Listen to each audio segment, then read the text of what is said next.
अच्छा जी, अस्सलाम वालेकुम। Myself Danisher. और जैसा कि आपको पता है कि हम लोग ऑर्गेनाइजेशंस डेमो लेक्चर्स हमारे चल रहे हैं अगस्त के सेशन के, और उसके हवाले से हम ऑर्गेनाइजेशंस को कवर कर रहे हैं मुख्तलिफ। कल हमारा टॉपिक जीसीसी के हवाले से था, जिसमें हमने बड़ी डिटेल में गल्फ कॉपरेशन काउंसिल को कवर किया था, और उसका लेक्चर जो है वो यूट्यूब चैनल पर अवेलेबल है।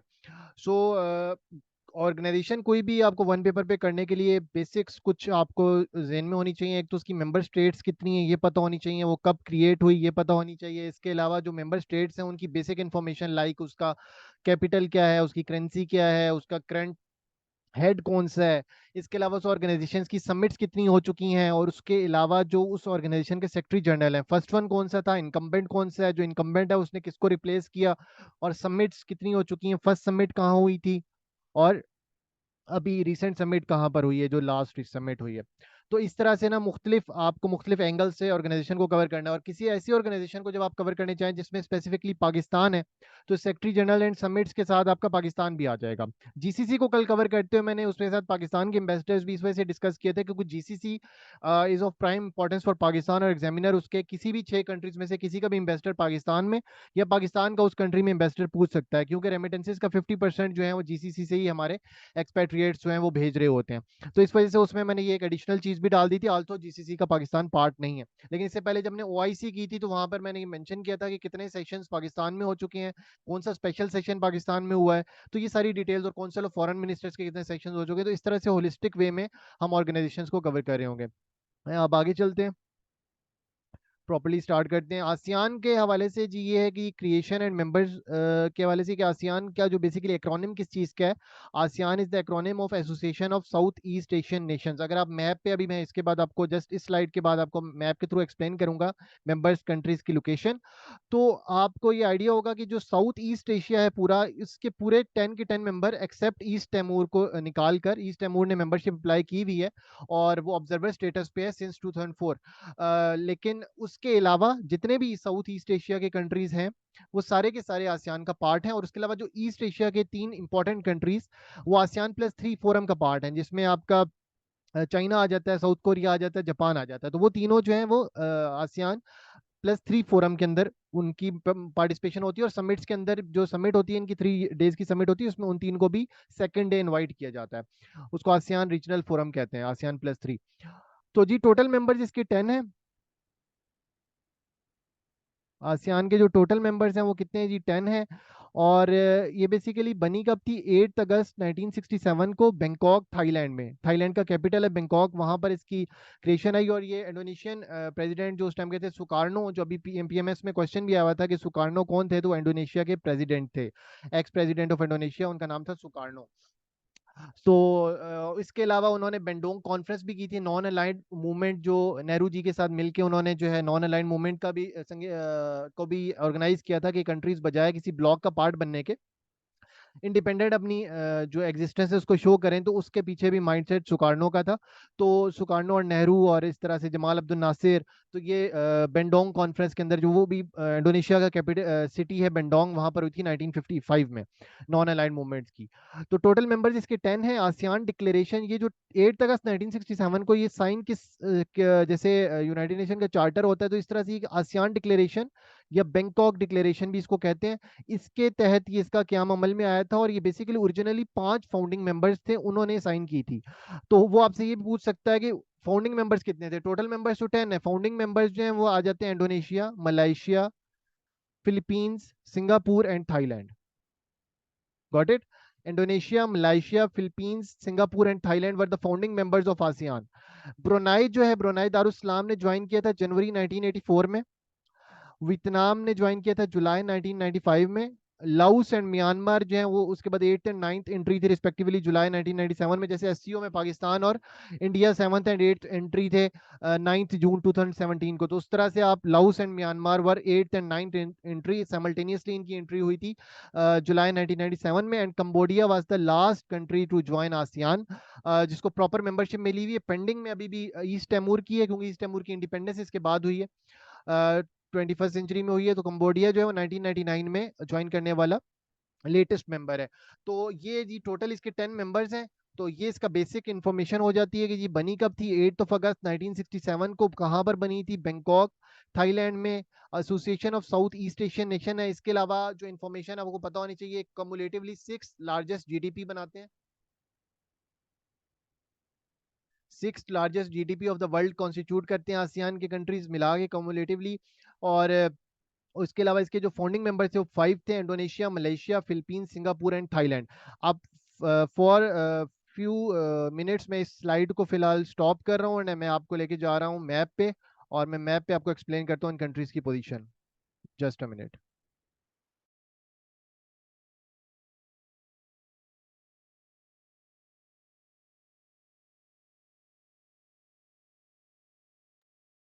अच्छा जी, तो ये आपका साउथ साउथ एशिया है। ये पाकिस्तान, इंडिया, श्रीलंका, बांग्लादेश, भूटान, नेपाल, ये अफगानिस्तान, ये पूरा रीजन आपका साउथ एशिया है। तो अगर आप अब देखें तो ये भी सदर्न पार्ट में आते हैं, लेकिन they are tilted towards eastern side. तो ये जो पूरा एरिया है, ये जो पूरा एरिया है, इसको हम कमुलेटिवली कहते हैं, यहाँ से लेकर ये जो नीचे पूरी एरिया पट्टी को कवर करता है, इसको हम कमुलेटिवली कहते हैं साउथ ईस्ट एशिया। ठीक है, इसको हम साउथ ईस्ट एशिया कहते हैं, इस पूरे एरिया को। इसके कुछ कंट्रीज जो है, Bay of Bengal Initiative for Multi Sectoral Cooperation, जो बिम्स्टेक जिसको कहते हैं, उसके भी पार्ट हैं। जिसमें साउथ एशिया के ये वाले countries India, Bangladesh and Bhutan आ जाते हैं, और इधर से ये म्यांमार और ये वाले कंट्रीज लाओस एंड वियतनाम वगैरह जो हैं, ये इंडिया के जो बिम्स्टेक इनिशिएटिव है उसका भी पार्ट है। श्रीलंका भी उसका पार्ट आता है। बे ऑफ बंगाल ये अंडमान सी है, और इसके साथ ये छोटा सा अंडमान आइलैंड है। अंडमान आइलैंड में इसको आपको साथ में इसलिए बता रहा हूँ कि अंडमान आइलैंड वो जगह थी जहां पर वाहिद वायसराय लॉर्ड मायो को 1872 में शेर अली पठान थे, उन्होंने कत्ल कर दिया था 1872 में। He was the only viceroy जिसको कत्ल किया गया था, और उसकी नेचुरल डेथ नहीं हुई थी। ये आपको जरा जूम इन करके मैं दिखा देता हूँ। Wait a minute. ये अंडमान सी है, और इसके साथ ये निकोबार और अंडमान आइलैंड है, ये वाला। ये जो एरिया है अंडमान एंड निकोबार आइलैंड, और ये आजकल किसकी सुजरनेटी है इसके ऊपर कंट्रोल इंडिया का है। देन इसके बाद आपका ये सारे कंट्रीज आते हैं साउथ ईस्ट एशिया के। ये म्यांमार है, बॉर्डर इसका बांग्लादेश के साथ शेयर होता है, इसीलिए जो रोहिंग्या मुस्लिम्स पर जब किलिंग हुई तो सबसे ज्यादा जो उसके रेफ्यूजीज हैं वो किस कंट्री में हमें मिलते हैं? वो बांग्लादेश में मिलते हैं, इनका बॉर्डर शेयर है। इसके बाद ये लाओस है, थाईलैंड। थाईलैंड ये थाईलैंड कंट्री है। This is Cambodia, this is Vietnam. ठीक है, मलेशिया, सिंगापुर, और ये जो बीच में आपको पट्टी नजर आ रही है ना, जिसको मलाइका डायलेमा भी कहते हैं, साउथ चाइना सी से जो चाइना का, जिसकी वजह से चाइना ने बीआरआई बनाया, और साउथ चाइना सी के अंदर चाइना जो है वो अपनी प्रेजेंस को बढ़ा रहा है, नेवल पोजीशन को। उसकी वजह ये मलाइका स्ट्रेट है। ये जो मलाका स्ट्रेट है बिटवीन मलेशिया एंड इंडोनेशिया, ये छोटी सी जो पोजीशन है इसको मलाका स्ट्रेट कहते हैं। ये जगह, this point, this is Malacca strait. तो ये खतरा है कि बिकॉज एक लार्ज फिलीपींस के अंदर जो है वो ऑलरेडी अमेरिकन वेसल्स मौजूद हैं। ताइवान का अमेरिका का पार्टनर है, बाकी अमेरिका का already Australia, Japan, south Korea इधर अलाइड है। तो इस वजह से खतरा है कि कई नेवल ब्लॉकेड अगर हो गया फ्यूचर में, तो चाइना के लिए जो है वो खत्म हो जाए। इस वजह से चाइना ने फिर बीआरआई की चेन शुरू की, जिसके तहत पाकिस्तान भी एक पार्ट है। ये साइड इन्फॉर्मेशन हो गई। वियतनाम, ये है वियतनाम वो कंट्री है जहां पर अमेरिका को डिफीट हुई थी 1975 में। मैं आगे चल के बताऊंगा, उस इवेंट को फॉल ऑफ साइगोन कहते हैं। और इसके बाद ये आपका फिलीपींस, इसका और जो चाइना का यहाँ पर क्लैश है अपॉन स्पार्टले आइसलैंड। ये स्पार्टले आइसलैंड है। इसके ऊपर जो चाइना है वो अपना क्लेम करता है कि 9 डैश लाइंस थी, जिसके तहत हमारा इस पर कंट्रोल है। लेकिन फिलीपींस कहता है कि जो लॉ ऑफ सीज है उसके हिसाब से, जो नॉटिकल माइल्स के हवाले से जो सिचुएशन है उसमें, जो ये जो जगह है ये हमारे कंट्रोल में आती है, ये हमें मिलनी चाहिए। पैरासल आइसलैंड जो है ये वियतनाम और चाइना का इसमें क्लैश है। ठीक है, और इसके अलावा इस पर जो है वो फिलीपींस भी अपना जो है वो कहता है कि हमारा भी इस पर कंट्रोल है। ठीक हो गया जी। तो ये आपका कंट्रीज की पोजीशन आ जाती है। ब्रोनाई ये छोटा सा कंट्री है नीचे। ये ब्रोनाई जो है बेसिकली किंगडम है, और ये मुस्लिम कंट्री है, ब्रोनाई दारुसलाम। और इसके अलावा फिलीपींस, ये फिलीपींस है। सिंगापुर, सिंगापुर ऑलरेडी पहले मलेशिया का पार्ट था 1965 में। 1959 से 65 तक मलेशिया का पार्ट रहा, स्टेट का इसको उठ दिया गया। 1965 में इसको इंडिपेंडेंस मिली। इंडोनेशिया इंडोनेशिया आजकल इस वजह से आपको न्यूज में मिल रहा है, तो इंडोनेशिया ने अपना कैपिटल शिफ्ट करने का इरादा किया अभी करंटली, तो इसका कैपिटल जकार्ता, ये बेंडोंग जिसकी मैं आपको बता रहा था, बेंडोंग कॉन्फ्रेंस, जहाँ पहली नॉन अलाइंड मूवमेंट की कॉन्फ्रेंस हुई थी, दिस इज बेंडोंग सिटी। इंडोनेशिया अपना कैपिटल 33 बिलियन जो करेंसी है इंडोनेशिया की, उसके हिसाब से इंडोनेशियन रुपी वो लगेंगे। और वो न्यू कैपिटल जो है वो बन रहा है नुसंतरा, वहां पर न्यू कैपिटल बनना है, जिसको न्यू कैपिटल होगा इंडोनेशिया का। इसके अलावा तैमूर लेस्टे, ये क्रिश्चियन यहाँ पर ज्यादा थी पॉपुलेशन, ये लोग अलग हो गए। ऑस्ट्रेलियन फोर्सेस ने यूनाइटेड नेशन के रेजोल्यूशन के तहत यहाँ पर इंटरफेरेंस की, और ये कंट्रीज अलग हुए इन द 2004 या 2002 बनता है, जब ईस्ट तैमूर लेस्टे जो है अलग हो गया। और तैमूर, ईस्ट तैमूर जो है उसके बाद से कोशिश कर रहा है कि आसियान की मेंबरशिप ले सके, और ये ऑब्जर्वर स्टेटस को मिला हुआ। तो ये सिर्फ वाहिद कंट्री है इंडिपेंडेंट कि जो कि आसियान का इस टाइम पे पार्ट नहीं है और उसको ऑब्जर्वर स्टेटस मिला हुआ है। वॉइस का किसी और को भी इशू आ रहा है, या वॉइस क्लियर है ऑल टुगेदर?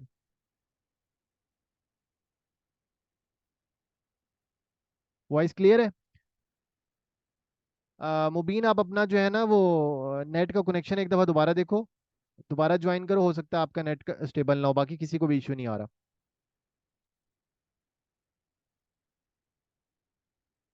अच्छा, तो ये टोटल आपकी जो है ये पोजीशन है रिगार्डिंग, ये मैप के थ्रू क्लियर हो जाएगी होपफुली, यहाँ तक आप लोगों को चीज़ें क्लियर होंगी। अब मैं आपको वापस, राइट, मैं वापस आपको स्लाइड्स पे लेके जाता हूँ। मेरा बेसिक मकसद ये था कि इसको मैं आपको थोड़ा सा बता सकूं कि किस तरह से ये मैप वगैरह के थ्रू आपको आइडेंटिफाई करने में आसानी हो। ठीक है, और ये तकरीबन जो है इनमें से काफ़ी कंट्रीज का चाइना के साथ बॉर्डर डायरेक्टली शेयर होता है, नहीं तो बाकी टेरिटोरियल सी के थ्रू इनका चाइना के साथ कनेक्शन है। वियतनाम का होता है, लाओस का होता है, म्यांमार का होता है, इन तीन का तो डायरेक्ट होता है। ठीक है जी। और चाइना वो कंट्री है जिसके 14 कंट्रीज के साथ बॉर्डर शेयर होते हैं, और द कंट्री जिसका हाईएस्ट बॉर्डर किसी कंट्री के साथ शेयर होता है वो भी चाइना है। यहाँ पर मैं वैसे ही आपको एक साइड इन्फॉर्मेशन के तौर पे बता दूं कि चाइना का जो बीआरआई शुरू करने का मकसद है वो ये है कि अगर ये अब चाइना, मैंने चाइना को जूम इन किया हुआ है, तो आप चाइना का स्ट्रक्चर देखें तो चाइना की ईस्टर्न साइड पर आपको प्रॉपर इंफ्रास्ट्रक्चर नजर आ रहा है, ये आपको पूरा कनेक्टेड चाइना नजर आ रहा है। जबकि ये वेस्टर्न साइड जो चाइना की है, तिब्बत एंड शिंकियांग, जो जिसके साथ काशगर जिसका पार्ट है, इस एरियाज को अगर आप पूरा देखें तो यहाँ पर बिल्कुल आपको रोड इंफ्रास्ट्रक्चर उस तरह नजर नहीं आता। तो इस वेस्टर्न चाइना की डेवलपमेंट करनी है और अपना जो है वो ब्लॉकेट से भी बचना है। तो ये दो चीजें हैं जिसकी वजह से चाइना, ये सिचुआन वो प्रोविंस है जो 2008 में पूरा प्रोविंस डिमोलिश हो गया था अर्थक्वेक के थ्रू, और इसके बाद चाइना ने विद इन 4 इयर्स इसको बिल्ड किया था, वापस रीबिल्ड किया था सिचुआन प्रोविंस। ये भी एमसीक्यू अक्सर वो पूछ लेता है। So now I am moving towards slides again, hopefully map is clear.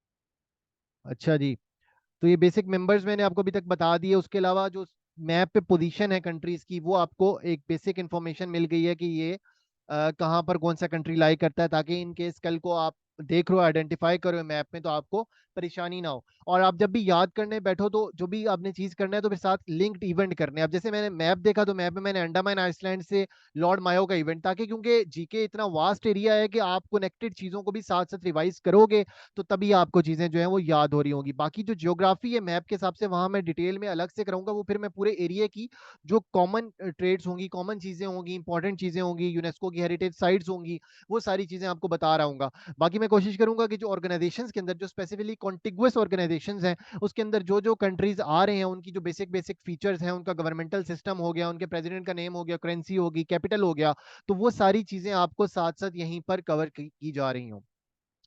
ठीक है, सो इसके बाद अब आसियान का समिट, आसियान की समिट क्या है? आसियान बेसिकली ब्यूरोक्रेटिक स्टाइल में चलती है, और इसकी जो हाईएस्ट डिसीजन मेकिंग बॉडी है उसको कहते हैं जी आसियान समिट। ठीक है, और ये जो head comprise of head of state और government, head of government, depend करता है कि किस कंट्री में किसके पास एग्जीक्यूटिव अथॉरिटी है, तो वो उस हिसाब से पार्टिसिपेट कर रहे होते हैं, या तो हेड ऑफ स्टेट पार्टिसिपेट करते हैं या हेड ऑफ गवर्नमेंट पार्टिसिपेट करते हैं। अच्छा, आसियान को इस वजह से भी एक बात की जाती है कि इनका आपस में रिवर्स का इशू है, मिकोंग रिवर के ऊपर इनके क्लैशेस हैं। ठीक है, इनका आपस में वाटर डिस्प्यूट्स हैं, उसके अलावा इनका सी क्लैशेस हैं, ये जो मैंने अभी को आइसलैंड का बताया, इसके बावजूद ये इफेक्टिव ऑर्गेनाइजेशन है। फिर पॉलिटिकल, मैंने कल बात की थी जीसीसी में कि वो पॉलिटिकली, कल्चरली और सोशली वो सारे के सारे आपस में एक ही ट्रेट यूज करते हैं। वो एथनिसिटी भी एक ही है, अरब है, उसके अलावा वहां पर पॉलिटिकली मोनार्की है। यहाँ पे ऐसा नहीं है, कुछ कंट्रीज में आपको मोनार्की मिल रही है, कुछ कंट्रीज में आपको प्योर रिपब्लिक्स हैं, कुछ कंट्री आपकी कॉन्स्टिट्यूशनल मोनार्कीज हैं। तो डिफरेंट, हर जगह पे डिफरेंट आपको सेटअप है, गवर्नमेंटल सेटअप है, लेकिन उसके बावजूद भी एक इफेक्टिव वर्किंग रिलेशनशिप्स हैं। और ये टुगेदर इन्होंने मिलकर ये पूरे जोन को जो है पॉवर्टी से भी निकाला है। और इस टाइम पे एशियन जाइंट या एशियन मिरेकल भी इसको कहा जाता है। इस पर डॉक्टर इशरत हुसैन का आर्टिकल है, ईस्ट एशियन मिरेकल, वो लाजमी आप पढ़िएगा। तो you will get to know कि किस तरह से ये आसियान कंट्रीज ने एक दूसरे को पुल अप करके किस तरह से उन्होंने चीजों को बेहतर किया। फ्री ट्रेड एग्रीमेंट्स यहाँ पे इसमें साइंड है। तो इट्स ए लेसन की जब भी एग्जांपल दी जाती है कि सार को कैसे रिवाइव करें, तो उसके अंदर सबसे पहली एग्जांपल आसियान की आती है, क्योंकि ये भी हमारी तरह के डेवलपिंग कंट्रीज थे और इन्होंने अब दे आर नो, अब तो पाकिस्तान से बहुत ही आगे जा चुके हैं। समिट सेशंस जो हैं बेसिकली दो दफा होते हैं साल में, ठीक है, ट्वाइस इन वन ईयर होते हैं। और 1976 के बाद जब 77 में सेकंड समिट हुआ था, फिर 10 साल का गैप आ गया था, बिकॉज उस टाइम पे कोल्ड वॉर का पीक था, अमेरिका का अफगानिस्तान में इन्फ्लुएंस और उस तरह से। फिर कुछ कंट्रीज में जो है कम्युनिस्ट ब्लॉक के भी थी, अभी भी कम्युनिस्ट कंट्रीज हैं, सोशलिस्ट रिपब्लिक है, मैं आगे चल के आपको बताऊंगा, वियतनाम है जैसे, कंबोडिया है। तो ये इस वजह से जो है इन कंट्रीज को जो है अब इस पे क्लैश था, तो ये डिवाइडेड हाउस बन गया। तो इस वजह से फिर यहाँ पे समिट्स नहीं हुई 10 साल, 10 साल इनके कोई अच्छे टर्म्स नहीं। ट्रेड तो कंटिन्यू रही, लेकिन गवर्नमेंटल लेवल पर जो आपस में हाई लेवल पर स्टेट टू स्टेट इंटरेक्शन थे, वो हमें 77 से 87 में नहीं मिलते आसियान समिट के फॉर्म में। ठीक है, बाकी नीचे जो काउंसिल ऑफ मिनिस्टर्स हैं वो मिलती रही और बाकी चीजें होती रही, लेकिन आसियान समिट का कोई सेशन हमें नहीं मिलता। टोटल 42 समिट्स हो चुके हैं अभी तक, इस साल 43rd समिट भी होना है। फर्स्ट समिट जो है वो कहाँ हुआ था, बाली, इंडोनेशिया। अच्छा, इसको भी याद करने का सिंपल सा तरीका है, आसानी है आपके लिए, कि पहला समिट भी इंडोनेशिया में हुआ है, अभी रिसेंट वन भी जो अभी हो रहा है वो भी इंडोनेशिया में ही हुआ है। ठीक है, पहला समिट कब हुआ था, पहला समिट हुआ था बाली, इंडोनेशिया में। बाली में बम ब्लास्ट भी हुए थे, इंडोनेशिया ने भी टेररिज्म को फेस किया, उन्होंने डी रेडिकलाइजेशन प्रोग्राम चलाया, उन्होंने जो है मदरसा रिफॉर्म्स की हैं। उसके बाद उन्होंने जो है आहिस्ता आहिस्ता अपने अंदर से जो टेररिज्म का उनके कंट्री के अंदर एक सीड बहुत ज्यादा फंस चुका था, उसको निकाला है। और बाली, इंडोनेशिया के बाली ब्लास्ट के हिसाब से भी आप याद कर सकते हो, 2006-7 में हुए थे ये। और 23 to 24 फरवरी 1976 को ये पहला सेशन हुआ था समिट का। और उसके बाद 42nd से, मैंने जैसे बताया समिट्स आपने कवर करनी है, तो पहली समिट कब हुई एंड द लास्ट वन कब हुई, क्योंकि करंट अफेयर्स का भी पार्ट है ना, ये आपका साथ साथ ऑर्गेनाइजेशन सिर्फ कवर नहीं हो रही, उसके साथ जो उसका करंट डेवलपमेंट्स है वो भी कवर हो रही है, ताकि इन केस वो आपसे पूछ ले तो आपको पता हो। इस साल दो समिट्स होने हैं जी, 42nd एंड 43rd समिट, और दोनों कहाँ होने हैं, दोनों इंडोनेशिया में होने हैं। 42nd समिट हो चुका है, वो 9 to 11 मई 2023 को हुआ था, लबुआन बाजो। ये बेसिकली एक आइसलैंड है इंडोनेशिया का, इंडोनेशिया को आरपी लेगो भी कहते हैं, क्लस्टर ऑफ आइसलैंड्स भी कहते हैं। मोर देन, कुछ सोर्सेज के हिसाब से 17,000 आइसलैंड्स, कुछ सोर्सेज कहती हैं 13,000 आइसलैंड, लेकिन थाउजेंड्स में आइसलैंड जो है वो इंडोनेशिया में एग्जिस्ट करते हैं। तो इंडोनेशिया इस वजह से भी जो क्लाइमेट चेंज के अंदर भी बहुत ज़्यादा एक्टिवली कॉप्स में भी पार्टिसिपेट कर रहा होता है। इंडोनेशिया हो गया, और जितनी भी साउथ ईस्ट एशियन नेशंस में जो आइलैंड स्टेट्स हैं, स्पेसिफिकली सिंगापुर हो गया, आपका इंडोनेशिया हो गया, इसके अलावा मालदीव तो साउथ एशिया में आ जाता है। इन लोगों का काफ़ी कंसर्न है, बिकॉज इनकी जो मैक्सिमम पॉपुलेशन है वो कोस्टल सिटीज़ में ही लोकेट करती है। और जकार्ता का कैपिटल शिफ्ट करने की वजह भी नुसंतरा में यही है इंडोनेशिया की, कि जकार्ता प्रिडिक्शन है कि 2050 तक अंडर वाटर्स हो जाएगा। तो इस वजह से जो है कोस्टल पॉपुलेशन और सारा कैपिटल इंफ्रास्ट्रक्चर वहीं पर उनका, तो वो नुसंतरा में लेके जा रहे हैं कैपिटल को। तो 42nd समिट सेशन जो है लबुआन बाजो में हुआ, इंडोनेशिया, 9 to 11 मई 2023 में। और 43rd समिट जो था वो अभी होना है 5 to 7 सितंबर, बस ये नेक्स्ट मंथ में, 2 वीक्स का गैप है, इन जकार्ता, इंडोनेशिया।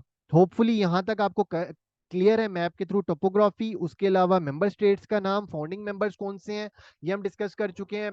उसके अलावा फाउंडेशन हुई कब इसकी, तो बेसिक फीचर्स अभी तक हम जो डिस्कस कर चुके हैं इस हवाले से।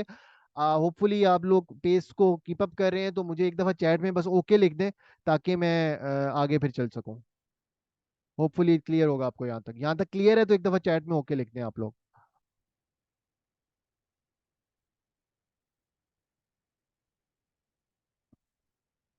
ओके।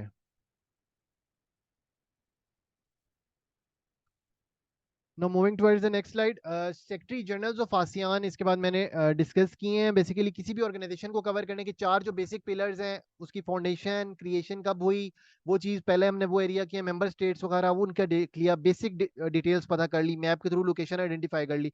उसके बाद दूसरी चीज़ क्या है, दूसरी चीज़ समिट्स हैं। पहली कब हुई, बाली में हुई थी इंडोनेशिया में। अभी कहाँ हो रही है, 42nd जो है वो हुई है लपुआ बाजो में। और जो उसके अलावा जो अभी होनी है जकार्ता इंडोनेशिया में, वो 5 से 7 सितंबर में होनी है। और बाली लबवान बाजो में 9 से 11 मई 2023 में हुई थी। तो सेक्रेटरी जनरल जो है उसकी क्या तरीका है, कल हमने बताया था कि जो उसका सेक्रेटरी जनरल होता है जीसीसी का, उसकी 3 इयर्स टर्म होती है लेकिन रिन्यूएबल होती है। ठीक है, तो इसका सेक्रेटरी जनरल की टर्म बेसिकली 5 इयर्स है लेकिन नॉन रिन्यूएबल है। ठीक है, लाइकवाइज जैसे यूनाइटेड नेशंस का सेक्रेटरी जनरल है, उसकी 5 इयर्स टर्म होती है लेकिन एक दफा रिन्यू हो सकती है, तो 10 इयर्स तक वो चला जाता है। जैसे इससे पहले बांकी मून था, अभी एंटोनियो गुटरेज है, तो एक दफा और उसको टर्म मिल गई है, तो वो एक और दफा भी चलेगा। तो इसी तरह से जो इनकी टर्म है, लेकिन ये रिन्यूएबल नहीं है, वंस फॉर ऑल आएगा, 5 इयर्स के लिए आएगा, उसके बाद उसके जो एग्जिट हो जाएगा। पहला जो सेक्रेटरी जनरल था उसका नाम था हार्टोनो डार्सोनो, ये इंडोनेशिया से थे। हार्टोनो डार्सोनो इनका नाम था। और जैसे ओआईसी के पहले कौन से थे, टुंकू अब्दुल रहमान, तो फर्स्ट अक्सर वो पूछ लेता है। तो इस तरह से आसियान के फर्स्ट सेक्रेटरी जनरल थे हार्टोनो डार्सोनो। और ये किस कंट्री से दिए थे जी, ये कंट्री इनका था इंडोनेशिया। और ये कब से कब तक थे, जून 1976 से फरवरी 1978 तक। ठीक है, देन टोटल सेक्रेटरी जनरल अभी तक कितने आ चुके हैं, 15 सेक्रेटरी जनरल आ चुके हैं। जो करंट सेक्रेटरी जनरल हैं, जो 15th सेक्रेटरी जनरल है, उनका नाम है काओ किम हॉर्न। काओ किम हॉर्न नाम है करंट सेक्रेटरी जनरल का, जो 15th सेक्रेटरी जनरल है। और ये कहाँ से हैं, ये जी कंबोडिया से हैं। Got it. कंबोडिया के हवाले से एक रिसेंट डेवलपमेंट हुई थी, हमने एक एलिफेंट अभी रिसेंटली पाकिस्तान इस्लामाबाद के जू में एलिफेंट था, वो नेम किसी को पता हो तो चैट में मेंशन कर दे। ऐसे ही आपसे एक साइड इन्फॉर्मेशन के तौर पे क्वेश्चन पूछ रहा हूँ। उस एलिफेंट का क्या नाम था, इंडिविजुअल एलिफेंट था जो कंबोडिया भी हमने, कावान कावान कावान कावान। प्रीवियस सेक्रेटरी जनरल जो थे इससे पहले, ये काओ किम जॉन कंबोडिया से, और ये अभी 1 जनवरी 2023 को इलेक्ट हुए हैं। ठीक है, और प्रीवियस सेक्रेटरी जनरल जो बेसिकली जो सेक्रेटरी जनरल अपॉइंट करता है ना, वो आसियान समिट का फोरम करता है, जो हेड ऑफ स्टेट्स पर रिप्रेजेंटेटिव। बेसिकली जो पूरी ब्यूरोक्रेटिक फाउंडेशन है ना, वो नीचे मुख्तलिफ इसकी एसोसिएशन बनी हुई हैं, जिसमें फॉरेन मिनिस्टर्स का फोरम है, उससे नीचे पे ट्रेड मिनिस्टर्स का फोरम है। तो वो सारे एडवाइजरी जो चीजें हैं वो सारी फॉर्म कर लेते हैं। जो ये फोरम है, ये डिसीजन मेकिंग फोरम है। इधर कंसल्टेशन नहीं होती, यहाँ डिसीजन होता है, पीछे नीचे से प्रपोजल्स आए होते हैं, और उसकी बेस पर आसियान समिट पे ये लोग डिसाइड कर रहे होते हैं। और इसके जो प्रीवियस सेक्रेटरी जनरल थे, उनका नाम था लिम जॉक होई, और ये ब्रोनाई से थे। ठीक है, लिम जॉक होई, ये ब्रोनाई से थे, और ये 1 जनवरी 2018 से लेके 31 दिसंबर 2022 तक ये थे, 5 इयर्स। 1 जनवरी 2018 से 31 दिसंबर 2022 तक लिम जॉक हुई। हो सकता है वो आपसे ये पूछ ले कि जैसे अभी रिसेंटली उसने ब्राजील में प्रेसिडेंट में पूछ लिया था कि अभी जो है वो बोल्सोनारो को किसने रिप्लेस किया, ये जो अभी जो प्रेसिडेंट लूला है उन्होंने किसको रिप्लेस किया था, बोल्सोनारो को किया था, ये पहले प्रेसिडेंट कौन से थे। तो इस हवाले से ये चीजें बड़ी करंट डेवलपमेंट्स में से एक, जो पिछला जिसको रिप्लेस किया होता है वो भी इंपॉर्टेंट होता है। तो प्रीवियस सेक्रेटरी जनरल जो थे उनका नाम था लिम जॉक हॉई, और वो कहाँ से थे जी, ब्रोनाई से थे। और वो कब से कब तक, 1 जनवरी 2018 से 31 दिसंबर 2022। तो ये आपको पैटर्न समझ आ गया, जो आपका अपकमिंग सेक्रेटरी जनरल होगा वो कब अपॉइंट होगा। Anyone who can guess, current secretary general की टर्म कब खत्म होगी, एनीवन हु कैन गेस। 1 जनवरी 2023 से भी स्टार्ट हुआ है, 5 इयर्स टर्म है, क्योंकि रिन्यू तो हो नहीं सकती।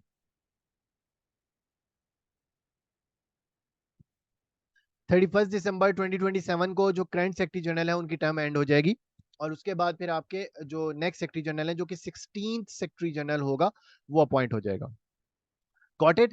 तो यहां तक हमने सेक्रेटरी जनरल्स कवर कर लिए, उसके अलावा हमने समिट्स देख ली। समिट्स कितनी हो चुकी हैं, बेसिक स्ट्रक्चर जो है हमें आसियान का हम तकरीबन कवर कर चुके हैं। अब कंट्री के हवाले से स्पेसिफिक डिटेल्स, बेसिकली आप जब भी कोई ऑर्गेनाइजेशन कर रहे हैं ना, उस कंट्री का आपको कैपिटल पता होना चाहिए, या ज्योग्राफी भी कर रहे हो, कंट्री का कैपिटल और करेंसी ये तो मस्ट है। ये लाजमी पता होनी चाहिए, स्पेसिफिकली वो कंट्रीज के जो बहुत न्यूज में है। ठीक है, जैसे आजकल नाइजर है न्यूज में है, इकोवास एक ऑर्गेनाइजेशन है जो वेस्ट अफ्रीकन कंट्रीज का अलायंस है, क्योंकि वेस्ट अफ्रीका में बहुत ज्यादा डेमोक्रेटिक ट्रांजिशन को अभी प्रॉब्लम्स हो रही हैं। तो ये इकोवास एक अलायंस है जिसने अभी थ्रेटन किया है कि 3 इयर्स की डेमोक्रेटिक ट्रांजिशन हमें एक्सेप्टेबल नहीं है, और मिलिट्री जनता जो है फौरन से स्टेप अप करे, स्टेप डाउन करे, और हम वापस जो है डेमोक्रेटिक प्रेसिडेंट को जो है वो रिस्टोर करे, जो कि इस टाइम पे प्रेसिडेंशियल पैलेस में कैप्चर्ड है। तो ये साथ साथ चीजें जो है वो सारी आपकी चल रही होती हैं। तो यहाँ तक हमने 4 मेन पिलर्स आपके डिस्कस कर लिए, क्रिएशन डिस्कस कर ली, उसके बाद ये ऑर्गेनाइजेशन के जो मेंबर्स हैं उनकी बेसिक डिटेल्स देख ली, समिट्स देख ली, सेक्रेटरी जनरल्स देख लिए। यहाँ तक क्लियर? तो आप मुझे ओके का सिग्नल दें, अब मैं मेंबर स्टेट्स का इंडिविजुअली जो 10 के 10 मेंबर स्टेट्स हैं उनकी जो बेसिक इन्फॉर्मेशन है, I am moving towards them. ये आसियान का आज का लेक्चर थोड़ा डिटेल्ड है एज कम्पेयर टू जीसीसी, तो हो सकता है हमें आधा पोर्शन इसमें कवर हो जाएगा, बाकी रिमेनिंग के लिए आफ्टर द मतलब लाइक 10 मिनट बाद ये मीटिंग एंड हो जाएगी, तो 5-7 मिनट की हम ब्रेक करेंगे और फिर दोबारा हम इसको रिन्यू कर रहे होंगे।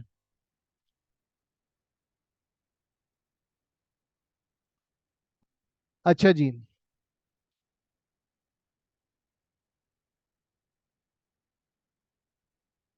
इंडोनेशिया जो है इसका कैपिटल है जकार्ता। जकार्ता का पुराना नेम क्या था वो अक्सर पूछ लेता है। ये ग्रुप का लिंक है, जो लोगों ने आज डेमो ज्वाइन किया है और वो ग्रुप का पार्ट नहीं है, तो डेमो सेशन के हवाले से जो आगे 1-2 दिन और भी फ्री सेशन चलने हैं, तो उनके हवाले से जो ज्वाइन करना चाहते हैं वो इस ग्रुप को ज्वाइन कर सकते हैं।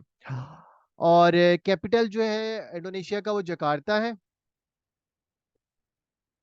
और एक जकार्ता का पुराना नाम क्या था?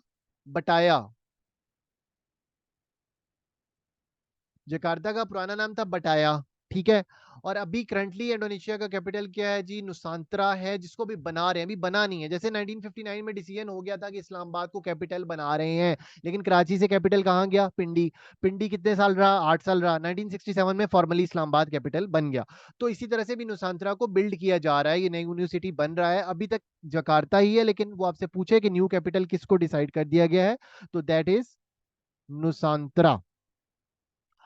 अच्छा जी, इंडोनेशिया के हवाले से पॉपुलेशन करंट नंबर तो अवेलेबल नहीं है, लेकिन 2022 में जो यूनाइटेड नेशन ने जब 8 बिलियन, वर्ल्ड ऑफ 8 बिलियन के नाम से एक रिपोर्ट शाया की थी, तो उसके हिसाब से इंडोनेशिया अबाउट 280 मिलियन का कंट्री है। तो पाकिस्तान से ये बड़ा कंट्री, पाकिस्तान फिफ्थ पे है, इंडोनेशिया फोर्थ कंट्री है पॉपुलेशन वाइज वर्ल्ड में। और मुस्लिम कंट्री में पॉपुलेशन वाइज सबसे लार्जेस्ट मुस्लिम कंट्री है इंडोनेशिया। ठीक है, लार्जेस्ट मुस्लिम कंट्री है पॉपुलेशन वाइज, और वैसे वर्ल्ड वाइज कौन सा कंट्री है? फोर्थ कंट्री है पॉपुलेशन वाइज। तो अक्सर वो पूछ लेता है कि मुस्लिम कंट्री कौन सा है लार्जेस्ट, किसके हिसाब से? पॉपुलेशन के हिसाब से। तो वो कौन सा है जी? वो इंडोनेशिया है। इंडोनेशिया के प्रेसिडेंट जो अभी करंटली प्रेसिडेंट है, ये 2014 से, मतलब 9 इयर्स इनको हो गए ऑफिस में। और इंडोनेशियन का जो सिस्टम है ये प्रेसिडेंशियल सिस्टम है, रिपब्लिक है लेकिन प्रेसिडेंशियल सिस्टम है। इंडोनेशियन के जो प्रेसिडेंट है उनका नाम है जोको विकोडो। जोको विकोडो इनके प्रेसिडेंट हैं, और ये 2014 से हैं। इंडोनेशिया के इसके अलावा फेमस जो लीडर्स गुजरे हैं, सुइकार्नो गुजरे हैं, सुहार्तो गुजरे हैं। सुइकार्नो और सुहार्तो, ये दो बहुत इंपॉर्टेंट लीडर्स इंडोनेशिया के गुजरे हैं पास्ट में। इसके अलावा इंडोनेशिया पाम ऑयल के हवाले से बहुत फेमस है। पाम ऑयल इंडोनेशिया का, मलेशिया का, इन दोनों कंट्रीज का बहुत फेमस है। अभी आपको रिसेंटली याद होगा जब मलेशिया का जो पाम ऑयल है उसका जो सबसे बड़ा इंपोर्टर है वो इंडिया है इन द रीजन। तो जब महातीर मोहम्मद जो एक्स प्राइम मिनिस्टर थे, उन्होंने 5 अगस्त 2019 के जो इंडिया का स्टेप था उसके अगेंस्ट जब डिसीजन लिया था, तो उन्होंने फिर अल्टरनेट ऑप्शन इंडोनेशिया पे इंडिया शिफ्ट हो गया था पाम ऑयल के हवाले से। और इंडोनेशिया ने थ्रेटन की थी कि इंटरनल मैटर में, इंडिया ने थ्रेटन किया था इंडोनेशिया को कि हमारे इंटरनल मैटर में आप इंटरफेरेंस ना करें तो बेहतर होगा। इंडोनेशियन प्रेसिडेंट जो है वो जोको विकोडो हैं, और वो कब से हैं जी? 2014 से। इसके अलावा अक्सर एमसीक्यूज पूछ लिया जाता है कि लैंड ऑफ 1000 आइसलैंड्स ये कौन सी है जी? ये आपकी है इंडोनेशिया। और इसके कितने आइसलैंड हैं? 17,000 आइसलैंड्स हैं। 17,000 आइसलैंड का आर्पिपेलागो है, ये क्लस्टर ऑफ आइसलैंड्स है।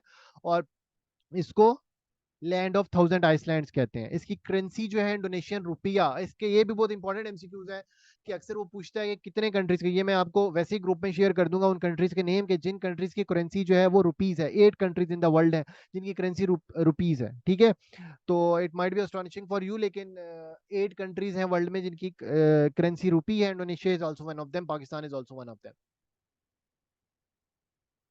इसके अलावा सेचलेस है, श्रीलंका है, इंडिया है, बाकी 1-2 और कंट्रीज भी हैं।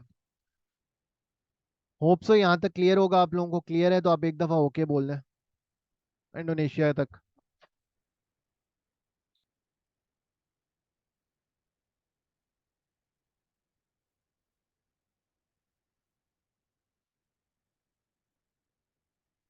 अच्छा जी। Now moving towards next slide. Next slide ji Thailand के हवाले से। थाईलैंड वाइट एलिफेंट्स के हवाले से बहुत फेमस है। और इसके अलावा थाईलैंड को का जो कैपिटल है इट्स बैंकॉक। बैंकॉक 8 अगस्त 1967 को बैंकॉक में ही जो है वो ऑर्गेनाइजेशन का क़याम अमल में आया था। तो थाईलैंड जी वो क्या है जी, फाउंडिंग मेंबर है। फाउंडिंग मेंबर और फाउंडिंग लोकेशन भी है थाईलैंड की, कि जहाँ पर जो है आसियान का क़याम अमल में लाया गया था। इसके अलावा जो थाईलैंड की करेंसी है उसका नाम है थाई बाथ। बाथ करेंसी है थाईलैंड की। और थाईलैंड के हवाले से एक और चीज़ फेमस है कि जी वहाँ पर फ्रोजन फूड नहीं होता, वहाँ पे कुक्ड फूड और फ्रेश फूड खाने के लोग आदी हैं। तो ये टूरिज्म के हवाले से एक वहाँ की डिस्टिंक्शन है। तो आपको स्टॉल्स पे भी जो भी खाना, नॉर्मल स्टॉल्स पे भी जो मतलब फूड स्टेलर्स होते हैं जो मेन रोड साइड पे भी खड़े होते हैं, वो भी आपको फ्रेश फूड वहाँ पर प्रॉपर नूडल्स और चाइनीज जो एक उनका वर्जन थाई फूड थोड़ा सा डिफरेंट है चाइनीज फॉर्म से, तो वो आपको फ्रेश फॉर्म मिलता है एज कम्पेयर टू चाइना। तो ओल्ड नेम थाईलैंड का क्या था जी, थाईलैंड का ओल्ड नेम था सियाम। ठीक है, थाईलैंड का ओल्ड नेम है जी सियाम। करेंसी जी थाई बात है। कैपिटल है बैंकॉक। थाईलैंड को क्या कहते हैं, land of smiles. Land of smiles कहते हैं थाईलैंड को। और थाईलैंड का ओल्ड नेम क्या था, सियाम। व्हाइट एलिफेंट्स होते हैं यहाँ पे। करेंसी क्या जी, थाई बात है। प्राइम मिनिस्टर कौन है जी इनके, प्राइम मिनिस्टर की कॉन्स्टिट्यूशनल मोनार्की है। अच्छा जी, कॉन्स्टिट्यूशनल सबसे ओल्ड कॉन्स्टिट्यूशनल मोनार्की दुनिया में कौन सी है, जो कॉन्स्टिट्यूशनली ओल्ड मोनार्की है, कौन सी है?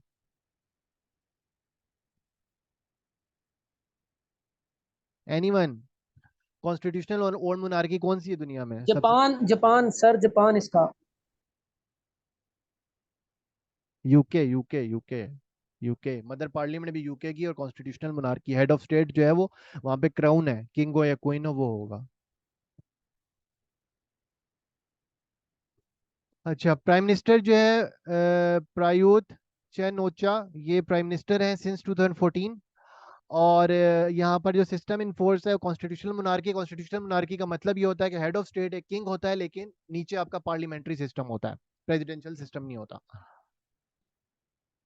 ठीक है। और यहाँ तक कभी हम ब्रेक करते हैं। बाकी जो रिमेनिंग कंट्रीज हैं, 8 कंट्रीज रहते हैं, हमने आधा पोर्शन कवर कर लिया है। सो अभी हो रहे हैं जी 9:06। तो आप लोग एक काम करें, आप लोग ब्रेक करें, 5 to 7 मिनट्स की ब्रेक कर लें। और 9:15 पर ना हम वापस रीज्वाइन करते हैं इसी लिंक के थ्रू। ठीक है, 9:15 पर हमें रीज्वाइन करें। ये ग्रुप लिंक शेयर हो गया, 9:15 पर आप रीज्वाइन करें इसी को। ठीक है। और ठीक है, तो अभी ब्रेक करें आप, और 9:15 पे दोबारा रीज्वाइन करें सेम लिंक के साथ। और जो रिमेनिंग पोर्शन ऑफ आसियान है वो हम कवर करेंगे। जो बाकी 8 कंट्रीज हैं उनके कैपिटल की डिटेल, उनके हेड ऑफ स्टेट कौन है, हेड ऑफ गवर्नमेंट कौन है, बेसिक डिटेल्स जो हैं वो हम कवर कर रहे होंगे। ठीक हो गया जी।